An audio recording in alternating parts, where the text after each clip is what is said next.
خاص اس مالک برتر کے نام سے کہ جس نے ہواؤں کو گنگناہٹ بخشی،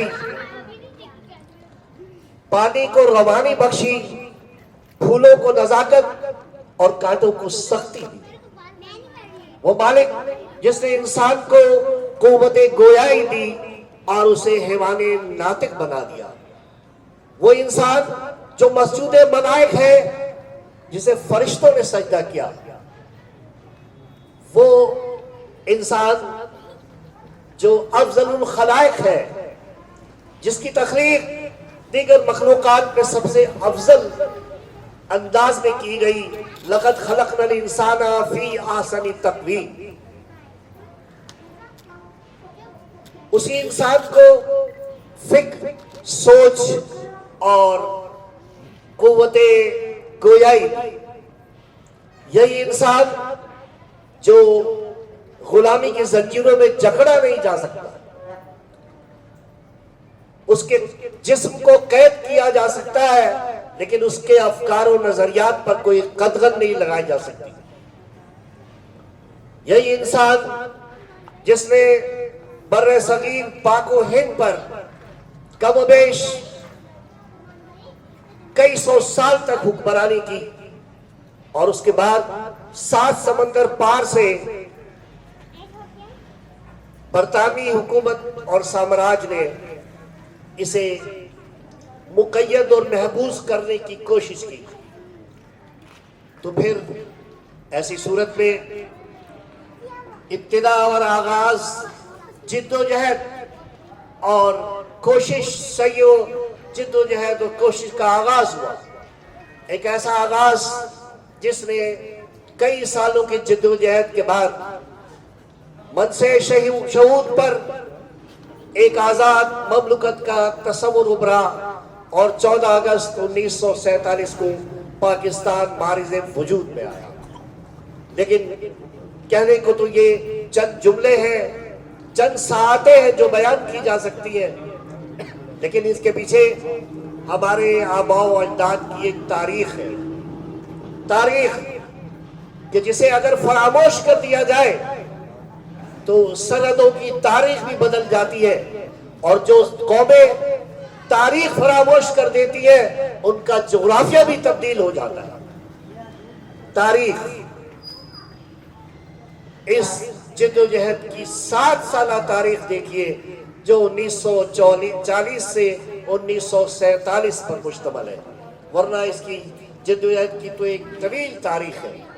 لیکن 23 مارچ 1940 کو قرارداد لاہور یا قرارداد پاکستان کی صورت میں اس مملکت کی بنیاد رکھ دی گئی کہ 2 قومیں جو اپنے تہذیب اور تمدن کے اعتبار سے، جو اپنے معاشرت کے اعتبار سے، جو اپنے معیشت کے اعتبار سے، جو اپنے افکار و مذہب کے اعتبار سے ہم خیال نہیں ہیں، ہم آواز نہیں ہیں، ہم رکاب نہیں ہیں، وہ ایک جگہ رچ بس نہیں سکتی ہیں، وہ ایک جگہ رہ نہیں سکتی ہیں۔ وہ اپنی بود و باش میں، اپنی رہائش میں، اپنی پرسش و پوشاک میں دوسری اقوام سے مختلف ہے۔ یہی ہے وہ نظریہ پاکستان جس میں بالآخر 1940 سے لے کر 1947 تک کی اس جدوجہد کو پاکستان کو ایک آزاد مملکت کا نام دیا۔ اس میں علامہ اقبال کے افکار و نظریات بھی ہیں، سر سید کے خیالات بھی ہیں، محمد علی جوہر کی تگودو اور کوشش بھی ہے، ابوالکلام آزاد کی شعلہ بیانی بھی ہے، عبدالرب بیشتر کی سعی و جد و جہد بھی ہے، مولوی فضل الحق کی قرارداد بھی ہے، اور پھر لیڈرشپ کی بات کی جائے تو قائد اعظم جیسے زیرک لیڈر کی قیادت کا تاج بھی ہے کہ جب وہ 7 سمندر پار سے آنے والی قوم کو قائد اعظم کی ولولہ انگیز قیادت میں ایک ملک مل گیا. وہ افراد جو بکھرے ہوئے تھے، وہ افراد جو بچھڑے ہوئے تھے، وہ افراد جو منتشر تھے، ان کو ایک قوم بنا دیا. اور آج ہم ایک قوم نہیں ہے.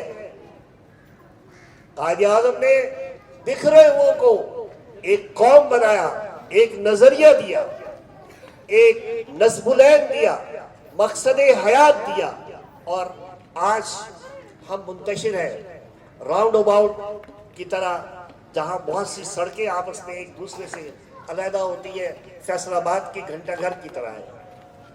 جدوجہد کی یہ تاریخ یہ پیغام دیتی ہے کہ ہم ان لوگوں کی قربانیوں کو، 14 لاکھ کی لاشیں ہیں کہ جس نے پاکستان کی تاریخ مرتب کی اپنے خون سے.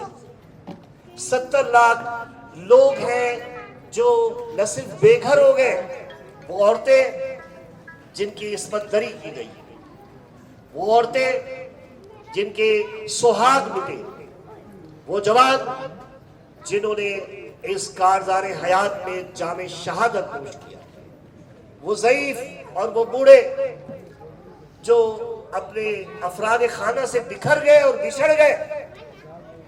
یہ جدوجہد کی تاریخ ہے.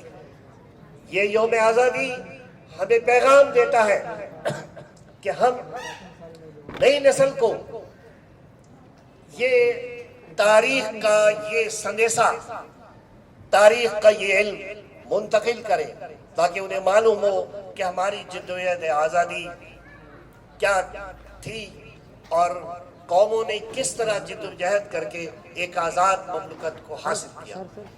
3 نسلیں گزر چکی ہیں. اگر اجازت دیجیے مجھے کہ 25 سال کے اوپر اگر ایک نسل تیار ہوتی ہے تو 3 نسلیں گزر چکی ہیں. آج 75 سال ہو چکے ہیں، اور 75 سال کے بعد کیا دعوت فکر ہے ہمارے لیے کہ کیا ہم نے اس پیغام کو، قائد کے اس فرمان کو، ان مشاہیر پاکستان جنہوں نے اپنا تن من دھن قربان کر دیا، دانے درمے سخنے ہر لحاظ سے، ہر عنوان سے، ہر زاویے سے اپنا سب کچھ لٹا دیا، کہ ہم نے اس پیغام کو زندہ رکھا.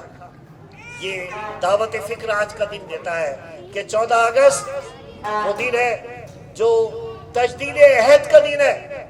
14 اگست ہمیں ان لوگوں کی قربانیوں کو یاد کرنے کا دن ہے.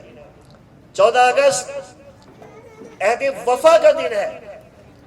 14 اگست مالک کے حضور سر بسجود ہونے کا دن ہے.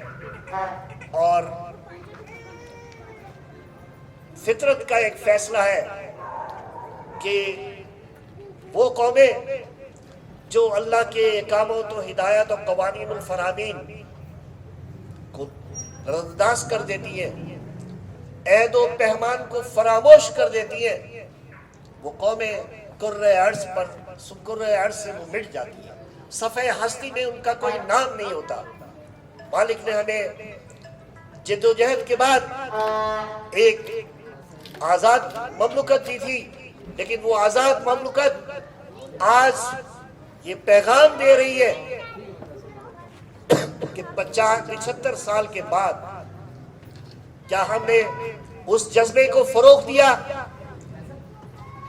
وہ سمندر پار سے آنے والے لوگ جو ہم پر حکمراں تھے، وہ نظریہ، وہ آئیڈیالوجی جس کے تحت وہ انگریز حکومت کرتا تھا، آج ایک مسلمان امر انگریزوں کے روپ میں حکومت کر رہا ہے. وہ لارڈ ماؤنٹ بیٹن، لارڈ کرزن، لارڈ ڈلہوزی تو چلا گئے، لیکن اب یہ جو کالے انگریز ہے اس نے نظریہ پاکستان پر شبخون مارا ہے. اس جدوجہد اور آزادی میں شگاف پیدا کر دیا ہے. منتقل ہونے والا یہ علم، منتقل ہونے والی یہ جدوجہد، تحریک آزادی کا یہ عنوان، یہ نظریہ، ہم اپنی آئندہ نسل کو کیا پیغام دیں گے؟ کیا پہنچے گا ان تک وہ درس کہ جب ہم نے ان سب کو فراموش کر دیا.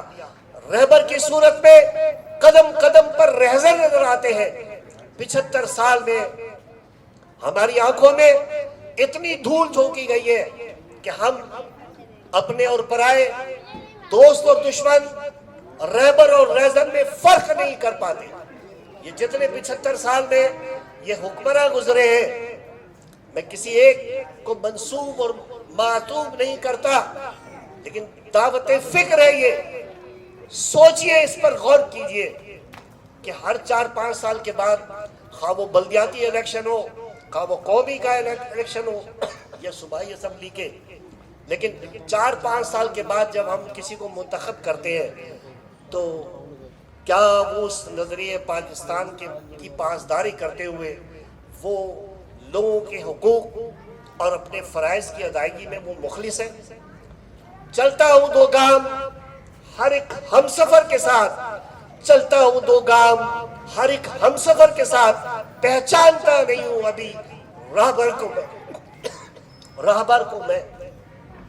ایک چھوٹا سا لطیفہ ہے، یاد آ گیا کہ ایک اخبار والا اخبار بیچ رہا تھا اور وہ کہہ رہا تھا شہر میں 15 لوگوں کو لوٹ لیا گیا.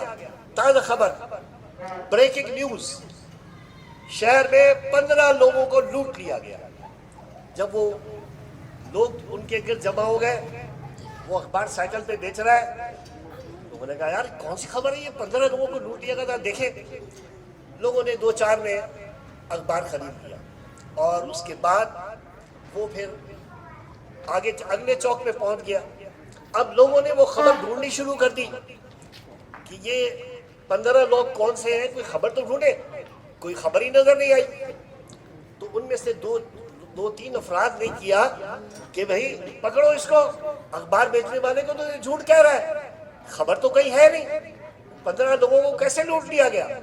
ایک نے جا کر اس کو جا لیا اور کہا کہ تم نے یہ کہا ہے، اسی بنیاد پہ تم اپنا اخبار بیچ رہے ہو، شہر میں 15 لوگوں کو لوٹ لیا گیا، خبر تو کوئی ہے ہی نہیں اس میں. ہم نے سب نے 5 آدمیوں نے اخبار خریدا ہے پچھلے چوک سے، تم اس چوک پہ پہنچ گئے ہو اور تم نے کہا ہے 15 افراد کو لوٹ لیا گیا، یہ تو خبر ہی نہیں ہے. اب وہ اگلے چوک پہ وہ اخبار والا آواز لگاتا شہر میں 20 لوگوں کو لوٹ لیا. تو ہم 4-5 سال تک دھوکہ کھاتے ہیں، 4-5 سال تک، خواہ وہ بلدیاتی الیکشن ہو، قومی یا صوبائی اسمبلی کا، کہ اتنے لوگوں کو لوٹ لیا گیا. 4-5 سال تک ہم لوٹ جاتے ہیں اور پھر ایک نیا لیڈر، ایک نیا چہرہ، ایک نیا کردار سامنے آتا ہے. پچھلے 75 سال سے یہی ہو رہا ہے. تو دعوت فکر ہے، صدر پاکستان سے لے کر وزیر اعظم پاکستان تک، قومی اور صوبائی اسمبلی کے تمام وزراء جو منتخب ہوتے ہیں، ان سب کا ایک عہد نامہ ہوتا ہے. وہ ایک عہد کرتے ہیں، میں اللہ تعالیٰ کو حاضر و ناظر جان کر فلاں اپنا نام ہوتا ہے، یہ عہد کرتا ہوں کہ میں مسلمان عاقل بالغ مسلم، یہ عہد کرتا ہوں کہ میں نظریہ پاکستان کا وفادار رہوں گا اور اسلام اور پاکستان کی سالمیت کے لیے ہر وہ کوشش کروں گا کہ جو میرے بس میں ہوگی، حد المقدور کوشش کروں گا. یہ وہ آپ دیکھ لیں ہمارے کانسٹیٹیوشن کا حصہ ہے، یہ جو فارمیٹ ہے نا عہد نامہ، یا یہ اس کا حصہ ہے فارمیٹ کا. لیکن آپ یہ تمام عہد نامے کرنے والے صدر، وزیر اعظم اور تمام لوگ صرف یہ عہد نامہ کرتے ہیں اور اس کے بعد پھر بات آئی گئی ہو جاتی ہے. پھر گاڑیوں کا شور ہوتا ہے، پھر ایمبولنس ہوتا ہے، پھر ہٹو بچوں کا شور ہوتا ہے، اس کو جھنڈے والی گاڑی مل جاتی ہے، اس کے بعد وہ اپنے حلقہ انتخاب میں دوبارہ آتے ہی نہیں. ہمارے مسائل اسی طرح جس کا ابھی یہاں پر تذکرہ ہوتا ہے. تو آئندہ نسل کو ہم اسی طرح خود بھی لٹنے سے بچائیں، ورنہ یہ نسل جو تیار ہو رہی ہے، یہ بھی جب حلقہ انتخاب میں ووٹ دینے کے لیے جب اب اس کو اختیار ملے گا تو یہ بھی اسی طرح لوٹتی رہے گی. تو یہ ہے کہ رہبر اور رہزن کے درمیان فرق واضح ہونا چاہیے. یہ یوم پاکستان کا پیغام ہے کہ ہم تو پہچانتے ہی نہیں ہیں کہ رہبر اور رہزن کے درمیان فرق اور امتیاز کیا ہے. جہاں تک یوم پاکستان کی بات ہے، یوم آزادی کی بات ہے، تو اس لحاظ سے گفتگو تو بہت کچھ کی جا سکتی ہے، لیکن جو چیز میں آپ کے گوش گزار کرانا چاہتا ہوں وہ ہے وعدے کی پابندی، شکر و سپاس کا بادا لانا. اللہ تعالیٰ فرماتا ہے لَإِن شَكَرْتُمْ لَأَزِيدَنَّكُمْ، اگر تم شکر کرو گے تو میں ان نعمتوں میں جو تمہیں دی ہیں ان میں اضافہ کر دوں گا. وَلَئِن كَفَرْتُمْ، اور اگر ہم نے ناشکری کی، ان عذابی لشدید، سورہ ابراہیم کی آیت نمبر 9 ہے. لَإِن شَكَرْتُمْ لَأَزِيدَنَّكُمْ وَلَئِن كَفَرْتُمْ إِنَّ عَذَابِي لَشَدِيدٌ. ہم نے کہا اللہ تعالیٰ ہم نے اتنے سال یہاں حکمرانی کی تھی، انگریز آ گئے، اس نے ہماری اس آزادی کو سلب کر لیا، ہم نے ہندوؤں کے ساتھ مل کے جدوجہد کی اور ایک خطے ارض مل گیا. وعدہ کیا تھا مالک سے کہ اللہ تعالیٰ اگر تو ایک خطہ دے دے گا، وعد اللہ الذین آمنوا لیستخلفنہم، اللہ نے وعدہ کیا ہے کہ وہ لوگ جو اہل ایمان ہیں ان کو اس کرۂ ارض میں ایک خلافت دے گا. اور الذین مکناہم فی الارض، یہ وہ لوگ ہیں کہ اگر ہم انہیں خطۂ ارض دیتے ہیں تو کیا کرتے ہیں؟ اقیموا الصلاۃ وآتوا الزکوٰۃ، سورہ حج کی آیت نمبر 41 ہے. لیکن یہ ہم نے وعدہ کیا کہ شکر و سپاس بدل آئیں گے، تیری زمین پر تیرے قانون کو نافذ کریں گے. پچھلے 75 سال سے ہم باغی ثابت ہوئے، ہم نے اللہ کے وعدہ و وعید کی کوئی پاس نہیں رکھا، ہم نے انحراف کیا ہے، ہم نے اعراض کیا ہے، ہم نے نظر انداز کر دیا ہے. اور پھر یہ ہماری جو معیشت ہے، ہماری جو معاشرت ہے، ہماری جو سیاست ہے، اگر اس کا یہ نقشہ ہے تو صرف اس وجہ سے کہ ہم نے اللہ تعالیٰ سے وعدہ خلافی کی. ہمیں چاہیے کہ آج کے اس دن ہم تجدید عہد کریں، اپنے اس عہد کو کے لیے اللہ تعالیٰ سے خواستگار ہو، معافی کے خواستگار ہو. اللہ تعالیٰ 75 سال ہو گئے، 3 نسلیں جوان ہو گئی ہیں اور ہم نے تیرے وعدہ و وعید کی نافرمانی کی ہے. اور اللہ کا فرمان ہے وَمَنْ عَارَضَ عَنْ ذِكْرِي، جو کوئی میرے ذکر سے اعراض کرے گا، انحراف کرے گا. کیا کرتے ہیں ہم؟ وَمَنْ عَارَضَ عَنْ ذِكْرَ فَإِنَّ لَهُ مَعِيشَةً ضَنْكًا، ہم اس کی معیشت کا بھٹا بٹھا دیں گے، ہم اس کی معیشت کو تنگ کر دیں گے. تو آج لوگ مہنگائی، معیشت اور اسی طرح کی دیگر معاشی برائیوں میں اگر وہ مبتلا ہے تو اللہ تعالیٰ کے اس عہد و پیمان کی طرف پلٹنے اور اس سے رجوع کرنے کا یہ موقع دیتا ہے یہ یوم پاکستان، یوم آزادی.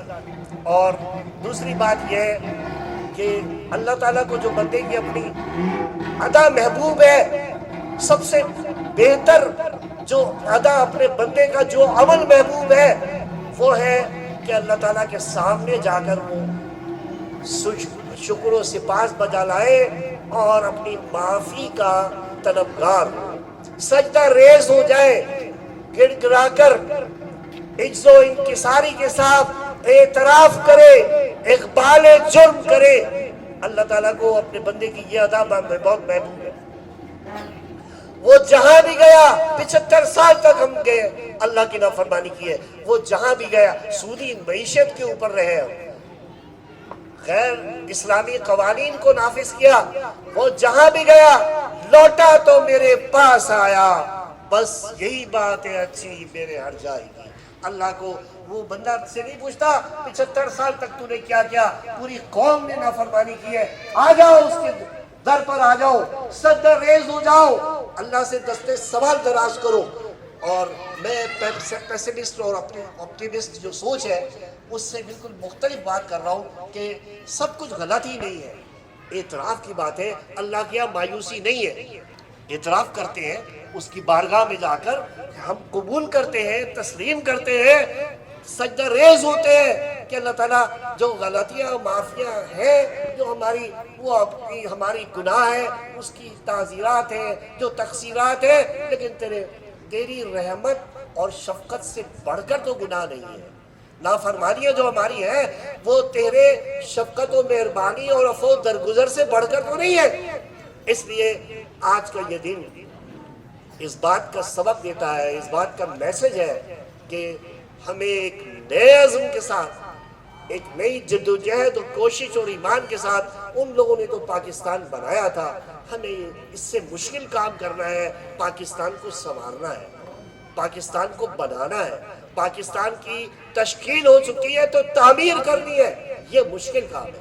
یاد رکھیے کہ کوئی ایک میچ میں، ایک کھیل میں کوئی ایک ٹائٹل جیتنا آسان ہے، کوشش بلا شبہ ہے، ٹائٹل جیتنا بھی بہت بڑے اعزاز کی بات ہے، لیکن ہر مرتبہ اس ٹائٹل کو اپنے پاس رکھنا اور ان چیلنجڈ ہونا کہ کوئی مجھے شکست نہیں دے سکتا، ناقابل تسخیر بنا دیا جائے، یہ بہت بڑے اعزاز کی بات ہے۔ تو 75 سال کے بعد جو ہمارے حکم عدولی اور نافرمانی ہوئی ہے، اس کے بعد ایک نئے عزم کے ساتھ، ایک نئے ارادے کے ساتھ عزم صمیم لے کر اٹھے کہ اب جو حالت پچھلی تھی اس کو بدلنا ہے، اس میں تبدیلی آنا چاہیے، اس میں انقلاب آنا چاہیے۔ اگر ہم نے اس یوم آزادی کا یہ مفہوم سمجھ لیا تو بلا شبہ ہمارے یہ حالات بھی تبدیل ہوں گے۔ اللہ تعالیٰ فرماتا ہے اِنَّ اللَّهَ لَا يُغَيِّرُ مَا بِقَوْمٍ حَتَّى يُغَيِّرُ مَا بِأَنفُسِهِمْ،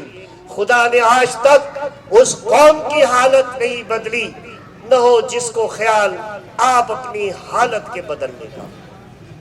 یہ ہے شکر و سپاس اور اللہ کے حضور گڑ گڑا کر عجز و انکساری کے ساتھ اپنے مستقبل کو سنوارنے اور بنانے کی کوشش۔ یہ تمام معروضات تھیں جو میں یوم پاکستان کے حوالے سے عرض کر رہا تھا۔ اب جو ایک اور خواہش کا اظہار کیا گیا ہے کہ میں آپ کی جو ایسوسی ایشن یا یوتھ ہے ان کے نام کوئی پیغام دوں، تو میں نہیں سمجھتا کہ یہ مناسب موقع ہے کہ یہاں پر میں یوتھ کے حوالے سے جو ورکرز ہیں، اراکین ہیں، ان کو بھی وہ تمام گفتگو جو ہے یہاں پہ کی جائے، وہ تو پرپزلی انہی کے لیے ہونی چاہیے گفتگو، لیکن پھر بھی اشارتاً میں صرف ایک بات کروں گا، اور وہ بات یہ ہے کہ ہمارا سب سے بڑا جو المیہ ہے وہ ہے بے حسی۔ نشستن گفتن برخاستن، ایک محفل لگ جاتی ہے، تقریب ہو جاتی ہے، بات کر لیتے ہیں، بہت اور لوگوں نے بھی باتیں کی، کچھ میں نے بھی گفتگو رکھی، لیکن پھر بعد میں کیا ہے وہ سن لی، چلے گئے اور ہوا میں بات چلی گئی۔ یہ ہمارا ایک المیہ ہے، قومی المیہ بنتا جا رہا ہے کہ تدریس کے حوالے سے اگر میں کہوں جو میرا شعبہ ہے، جو میرا معاملہ ہے، وہ یہ کہ تدریس کا طریقہ یہ ہے کہ ایک استاد اگلے دن کا سبق ایک بچے کو نہیں دیتا ہے جب تک کہ پچھلا سبق یاد نہیں ہوتا۔ یہ نہیں کہ آگے دوڑ پیچھے چھوڑ۔ تو ہم جو ہے اگر کسی بھی گفتگو کے لیے، اگر آپ کے ورکرز ہیں، آپ کے ایسوسیشن ہیں، وہ لوگ کسی ایک چیز پر اسٹرک ہوتے ہیں، ایک نظریے پر، ایک اصول پر، ایک نقطے پر، تو پھر اس کو فیڈ بیک ہونا چاہیے، فالو اپ۔ ہمارے یہاں فالو اپ نہیں ہوتا۔ ڈاکٹر کے پاس جاتے ہیں، ڈاکٹر کچھ ہمیں ہدایات دے دیتا ہے، کچھ دوا دے دیتا ہے، اور پھر وہ ڈاکٹر کہتا ہے اچھا ٹھیک ہے گلا خراب ہے، ٹھیک ہے دیکھو ایسا کرنا ہے، برف اور یہ کھٹی میٹھی چیزیں، پھر وہ جذبہ جو ہے سرد پڑ جاتا ہے۔ وہ اس وقت تو محفل میں گفتگو میں بات اچھی ہے، جو وہ میٹنگ ہو رہی ہے نا ورکرز کی، تو اس میں وہ بات اچھی ہے، اس کے بعد اچھا تم کیا کرو گے، میں کیا کروں گا، پھر کون کیا ہے کہ میں بھی رانی تو بھی رانی، کون بھرے گا گھر کا پانی۔ پھر کوئی بھی جس کو آپ اسائنمنٹ دے دیتے ہیں نا، جس کو جو آپ ذمہ داری دیتے ہیں، خدا یار یہ اس نے مجھے کام دے دیا، وہ اس کے سامنے میں خاموش ہو گیا، چیئرمین کے سامنے، پریزیڈنٹ کے سامنے، نائب صدر کے سامنے، یار یہ کام میں نہیں کروں، کوئی اور دے دو گے یار۔ جواب بھی نہیں دیتا وہ، یا تو اسی محفل میں کہے کہ یار یہ کام جو ہے وہ میرے لائق نہیں ہے، یا میں اس میں گلٹی فیل کرتا ہوں، کچھ ریزرویشن مجھے، میں یہ کام نہیں کروں گا، نہیں۔ تو صاحب جب آپ کسی بھی سطح پر کام کرنے کے لیے اپنے آپ کو اپنے اسٹیٹس کو سامنے رکھو گے تو پھر کوئی کام نہیں ہو سکتا. مٹا دے اپنی ہستی کو گر کچھ مرتبہ چاہے. مٹا دے اپنی ہستی کو گر کچھ مرتبہ چاہے کہ دانا خاک میں مل کر گلے گلزار ہوتا ہے. یہ میں اور آپ تو ہے علامہ اقبال کے اس شعر کو سمجھتے ہیں. ہم تو اشرف مخلوق ہے. گدھا ہے نا گدھا, وہ بھی علامہ اقبال کے اس شعر کو سمجھتا ہے. سارا دن گاڑی باندھ اس کو باندھ دیتا ہے اور کام لیتا ہے اس سے, جگہ جگہ آتا ہے, اور جب سلو چلتا ہے وہ اس کو مارتا ہے. سارا دن گھاس دیتا ہے, اس کو پانی دیتا ہے, اور وہ سارا دن کام دیتا ہے. 8-10 گھنٹے کے بعد میں وہ گدھے کو کھول دیتا ہے. اور جیسا ہی وہ آزادی کا مزہ چکھتا ہے گدھا, اب کھول دے اس کو نا, تو اب اس کو پتا ہوتا ہے مجھے تو کوئی نہ کھجلی کرنے والا ہے, نہ میری کوئی سیوا کرنے والا ہے, نہ میرے کوئی پیر سارا دن میں چلاؤں, نہ کسی کو پیر دبانے والا ہے, نہ کوئی سر میں تیل ڈالنے والا ہے. وہ تو گدھا ہے نا. وہ جیسے ہی مالک اس کو چھوڑتا ہے وہ نہ چارے کی طرف جاتا ہے نہ پانی کی طرف جاتا ہے, جو اس کی بنیادی ضرورت ہے. وہ جاتا ہے کھلی جگہ پر مٹی میں, ریت میں, اور وہ لوٹنا شروع کر دیتا ہے. سارے دن کا پسینہ اور گرمی اور کھجلی جو ہے نا. تو مٹا دے اپنی ہستی کو گر کچھ مرتبہ چاہے. وہ بھی سمجھتا ہے گدھا بھی کہ دانا خاک میں مل کر گلے گلزار ہوتا ہے. آپ اگر ایسوسی ایشن میں ممبر ہیں, عام ورکر ہے, صدر نہیں ہے, وزیر اعظم نہیں ہے, جنرل سیکرٹری نہیں ہے, خزانچی نہیں ہے, عام آدمی ہے, ورکر ہے, لیکن کسی کام کو کرنے میں, کسی ذمہ داری کو ادا کرنے میں اگر کوئی ہیزیٹیشن آپ کے درمیان ہے, کوئی تحفظات ہے, وہ تنظیم نہیں چل سکتی معذرت کے ساتھ. تو اس کو پھر آج ہی اس کو پر خاتمہ بالخیر کر دیجئے. اور اگر آپ سمجھتے ہیں کہ نہیں یار کچھ کرنا ہے, بننا ہے, تو قومیں بھی اسی طرح بنتی ہیں, تنظیمیں بھی اسی طرح بنتی ہیں کہ جو اپنے آپ کو فراموش کر دیتا ہے وہ کسی کے لیے کچھ کام کرتا ہے. یہ ایک چھوٹا سا پوائنٹ ہے کہ اگر آپ کی طبع نازک پہ گھرا نہ گزرا ہو تو یہ ایک چھوٹا سا پوائنٹ ہے کہ یہ ہے وہ فیول, یہ ہے وہ ایندھن جو کسی تنظیم کو چلاتا ہے. اور اگر تنظیم میں مجھے کام کر دیا, یار اس کی جرت کیسے ہوئی, اس نے مجھے یہ کام کر دیا, یار یہ تم قناعت